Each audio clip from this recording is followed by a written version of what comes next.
Good morning. आज पढ़ेंगे हम टॉपिक एलएफटी या लीवर फंक्शन टेस्ट। ठीक है, लीवर फंक्शन टेस्ट।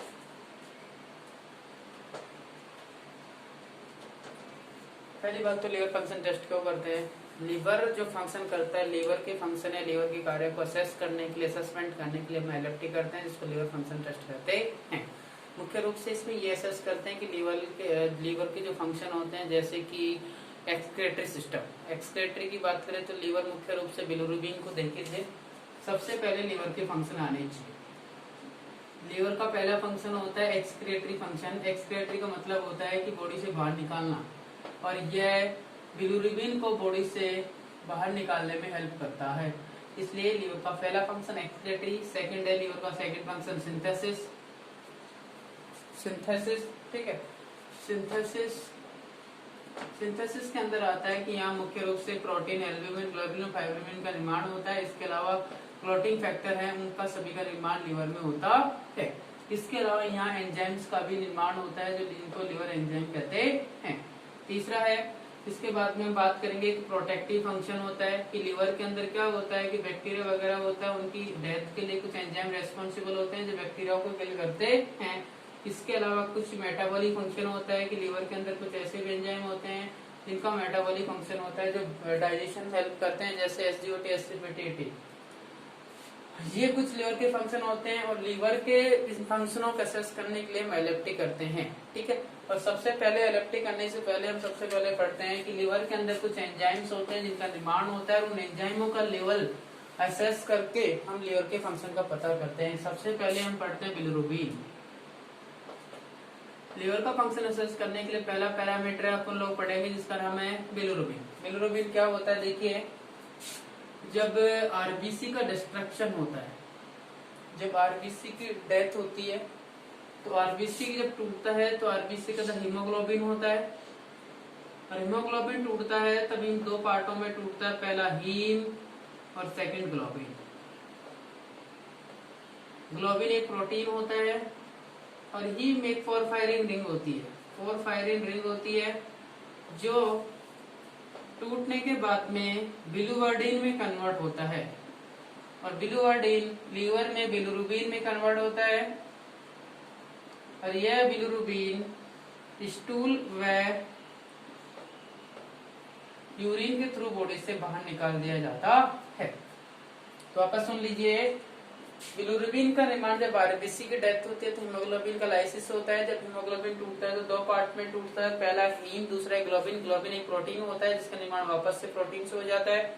हीम का निर्माण हुआ, हीम जब टूटता है तो बिलिरुबिन में टूटता है। बिलिरुबिन लीवर के द्वारा बिलिरुबिन में कन्वर्ट कर दिया जाता है, और ये फिर बिलिरुबिन लीवर के द्वारा, ब्लड के द्वारा बॉडी के दो मुख्य रूप से स्टूल एवं यूरिन के द्वारा बाहर निकाल दिया जाता है। जो फॉर्म यूरिन में होता है उसको यूरोबिलिरुबिन कहते हैं, और स्टूल में होता है उसको स्टीरोबिलिरुबिन कहते हैं। ठीक है, तो मुख्य रूप से रोजाना हमारी बॉडी के अंदर कम से कम 250 से 300 mcg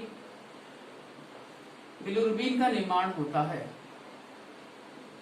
लेकिन यह बिलिरुबिन या तो एब्जॉर्ब हो जाता है या फिर बॉडी के द्वारा बाहर निकाल दिया जाता है।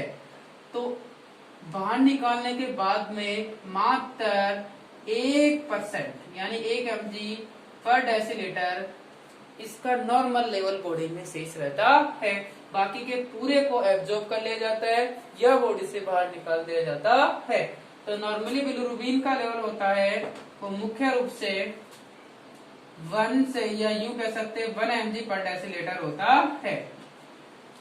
मुख्य रूप से बिलिरुबिन दो प्रकार का होता है, डायरेक्ट और इनडायरेक्ट, कॉन्जुगेट एंड अनकॉन्जुगेट। डायरेक्ट और इनडायरेक्ट दोनों का लेवल की बात करें तो समथिंग 0.3 mg पर डेसीलीटर होता है। बिलिरुबिन किस कंडीशन में बिलिरुबिन का लेवल, यदि बिलिरुबिन लीवर का एक पैरामीटर है और ये किस किस कंडीशन में इसका लेवल बढ़ सकता है, देख लीजिए बेटा इधर। बिलिरुबिन का लेवल किन किन परिस्थितियों में बढ़ सकता है, इंक्रीज हो सकता है। तो देखिए, पहला इंक्रीज तो तब होएगा, तब क्या होगा, सुनो। पहला, आरबीसी का ज्यादा डिस्ट्रक्शन हो जाए, मरने ज्यादा लग जाए तो आरबीसी मरेगी ज्यादा, तो हीमोग्लोबिन टूटेगा तो बिलिरुबिन का निर्माण ज्यादा होगा। तो पहली डिजीज है आरबीसी डिस्ट्रक्शन। ऐसी बीमारियां जिनमें आरबीसी का डिस्ट्रक्शन होता है, और जैसे डिस्ट्रक्शन होगा तो हीमोग्लोबिन कम होगा, तो पेशेंट की क्या होगा, एनीमिया हो जाएगा। अब जैसे एनीमिया होगा, जैसे ही आरबीसी टूटेगी, बिलिरुबिन का लेवल ब्लड में बढ़ेगा, तो बिलिरुबिन का लेवल ब्लड में बढ़ने से उस बीमारी को कहते हैं जॉइंडिस। क्या कहते हैं, जॉइंडिस या पीलिया कहते हैं। इसके बाद में हम बात करेंगे हीमोलाइटिक एनीमिया। एनीमिया में भी कौन सा होगा, हीमोलाइटिक एनीमिया। हीमोलाइटिक एनीमिया का मीन्स होता है कि वह एनीमिया जिसके अंदर आरबीसी का लाइसिस होता है, हीमोलाइसिस होता है, उसकी वजह से जो एनीमिया होता है उसको हीमोलाइटिक एनीमिया कहते हैं। इसके बाद में क्या होगा, बिलिरुबिन का लेवल उस कंडीशन में भी बढ़ जाएगा जिसमें लीवर प्रॉपर रूप से फंक्शन नहीं करेगा, या उस लीवर में यदि इन्फेक्शन है तो उसको हम हिपेटाइटिस कहते हैं। हिपेटाइटिस की कंडीशन में भी इसका लेवल बढ़ा हुआ मिल सकता है। सिरोसिस ऑफ लीवर, यदि लीवर का आकार चेंज परिवर्तन हो जाए, शेप साइज परिवर्तन हो जाए, तो उसको सिरोसिस ऑफ लीवर कहते हैं। उस कंडीशन में भी बिलिरुबिन का लेवल बढ़ा हुआ मिल सकता है। और लास्ट फाइनली है, यदि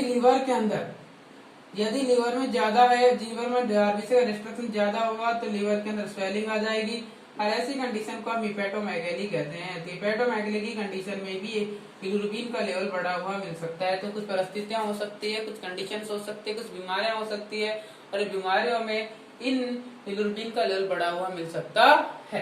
ठीक है, तो ये पहला पैरामीटर था एलएफटी का जिसका नाम था बिलिरुबिन। ठीक है, बनता कैसे है मैं नॉर्मली आपको बता ही दिया। इसके बाद में सेकंड पैरामीटर है आपका alkaline phosphate. Second alkaline phosphate, phosphate बोल सकते हैं, फास्फेट। यह देखो क्या होता है, ये एक प्रकार का एंजाइम है जो मुख्य रूप से लीवर, बोन, डक्ट, किडनी आदि में पाया जाता है, आदि की सेल्स या टिश्यू में पाया जाता है। सुनो, और इसका लेवल तब बढ़ता है तब यहाँ पर डैमेज हो, या तो लीवर में डैमेज हो, बोन में डैमेज हो, डक्ट और किडनी में डैमेजिंग हो, वहां की सेल्स मरने लगे, तब यहाँ से सेल्स के द्वारा एएलपी का लेवल ब्लड के अंदर जिनके डिस्ट्रक्शन होने से, जैसे मान लीजिए लीवर के अंदर है, लीवर की सेल्स खत्म होने की वजह से यहाँ से इस एंजाइम रिलीज होता है, ब्लड में इसका लेवल बढ़ने लगता है। नॉर्मली इसका जो लेवल होता है वो 73 से ये बोल सकते हैं कि 5 to 73 होता है। तो यदि जिस कंडीशन में लीवर में यदि परेशानी है, लीवर की सेल्स खत्म होने लगेगी, तो इस एंजाइम का लेवल एएलपी का लेवल बढ़ने लगेगा। ऐसी कौन कौन सी कंडीशन है जिसमें इसका लेवल बढ़ सकता है, तो वही कंडीशन है जो भी आपने पढ़ा है, जिस कंडीशन में इसका लेवल बढ़ सकता है। मुख्य रूप से एएलपी आपके बॉडी में उपस्थित फास्फेट मॉलिक्यूल से फास्फेट को, देखो मॉलिक्यूल से फास्फेट को अलग करता है और बॉडी से या मॉलिक्यूल से रिमूव करता है। ये इसका मुख्य फंक्शन होता है। नॉर्मल लेवल होता है, लेकिन उससे ज्यादा बढ़ता है तो जो परिस्थिति आपने लिखी है उसको ये इंडिकेट करता है। अगला है एलपी के पास में थर्ड पैरामीटर आपका एएसटी, जिसको हम क्या बोलते हैं, एसजीओटी। ठीक है, यह एक प्रकार का एंजाइम होता है। क्या होता है, यह एक प्रकार का एंजाइम होता है जो मुख्य रूप से लीवर की सेल्स में पाया जाता है, हिपेटिक सेल्स में पाया जाता है। ध्यान रखें, लीवर के अलावा और भी जगह पाया जाता है, लेकिन हम यहाँ सिर्फ लीवर की ही बात करेंगे। लीवर सेल्स में पाया जाता है। लीवर की सेल डिस्ट्रक्शन होने पर, डिस्ट्रक्शन का मतलब होता है खत्म होने पर, लीवर की सेल्स के द्वारा इस एंजाइम का लेवल बढ़ने लगता है। या यूं माने, यह एंजाइम लीवर की सेल्स में पाया जाता है और नॉर्मल इसका लेवल होता है 5 से 14 होता है। ये 5 से 35 भी, कई बुक्स में 5 से 35 भी मिल सकता है। तो ये इसका जनरल लेवल होता है। इसका लेवल क्या होता है, लीवर सेल्स जब खत्म होने लगती है तो ब्लड में इसका लेवल, लीवर की सेल्स, जैसे मान लीजिए लीवर है, ये लीवर आपका, और लीवर की सेल्स में ये पाया जाता है। जब लीवर की सेल्स मरने लगती है तो ये यहाँ से रिलीज होकर ब्लड में आएगा, तो ब्लड में आएगा तो इसका लेवल अचानक क्या होगा, बढ़ेगा। तो ब्लड में इसका लेवल बढ़ने लगता है क्योंकि लीवर की सेल खत्म होती है तो वो क्या रिलीज करते हैं, एएसटी रिलीज करेगी, एएसटी रिलीज करेगी तो ब्लड में इसका लेवल बढ़ा हुआ मिलेगा। तो लीवर की फंक्शन को असेस करने के लिए हम एएसटी का टेस्ट करेंगे। एएसटी टेस्ट करेंगे तो क्या होगा कि लीवर के अंदर इस एंजाइम का लेवल बढ़ा हुआ मिल सकता है।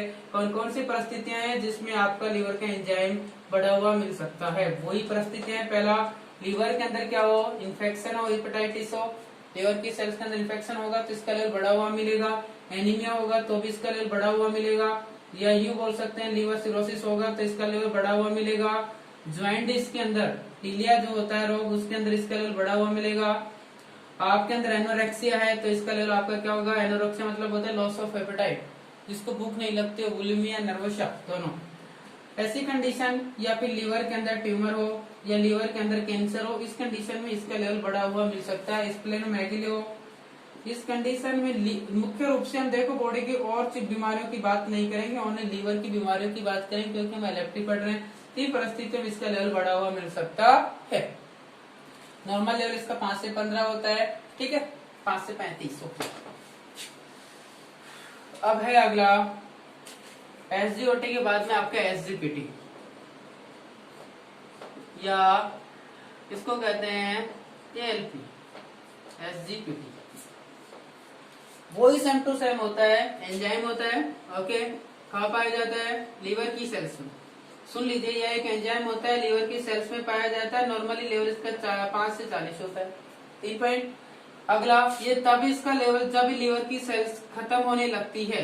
लीवर की सेल्स क्या होने लगती है, खत्म होती है, तो खत्म होने लगती है तो इसका लेवल इस लेवल से ज्यादा बढ़ने लगता है। किन किन परिस्थितियों में बढ़ सकता है, तो इसका लेवल इन परिस्थितियों में बढ़ सकता है, सामने आपके लिखा हुआ है ऑलरेडी सेम टू सेम। ये था आपका एसजीपीटी, ठीक है। इसके बाद में हम एसजीओटी या यू बोले एसजीओटी और एसजीपीटी रेशियो पढ़ेंगे। इनका अनुपात क्या होता है, इनका अनुपात होता है 0.7 to 1.7, 0.7 to 1.7 होता है। अबे बढ़ेगा कब, जब इसका अनुपात इन परिस्थितियों में बढ़ेगा। जब ये बीमारियां होगी बॉडी में तो इसका लेवल नॉर्मली लेवल से क्या होने लगेगा, ज्यादा होने लगेगा। तो मुख्य रूप से हम एलएफटी में इन चीजों का असेस करते हैं। सबसे पहला bilirubin, second SGOT, third SGPT, ALP और एसजीओटी और एसजीपीटी का रेशियो। इन चीजों को हम लीवर एलएफटी में असेस करते हैं जब लीवर में इंजरी होती है या फिर लीवर के अंदर इन्फेक्शन होता है या लीवर के अंदर और भी कोई प्रॉब्लम्स होती है, लीवर की बीमारियां होती है, तो उन कंडीशन में एसजीओटी, एसजीपीटी उन सभी एंजाइम्स का लेवल बढ़ा हुआ मिल सकता है। इस प्रकार ये लेवल का टेस्ट असेस किया जाता है। तो फिर भी हम और भी असेसमेंट कर सकते हैं। सिंथेसिस फंक्शन के अंदर एल्बुमिन का लेवल देख सकते हैं, ग्लोबुलिन का लेवल देख सकते हैं, फाइब्रिनोजन का लेवल देख सकते हैं। यदि लीवर में परेशानी है तो इनका लेवल नॉर्मली नहीं मिलकर इनका आवश्यकता से ज्यादा मिल सकता है। पर ये चीजें हम असेस करते हैं एलएफटी में, that is liver function test, okay.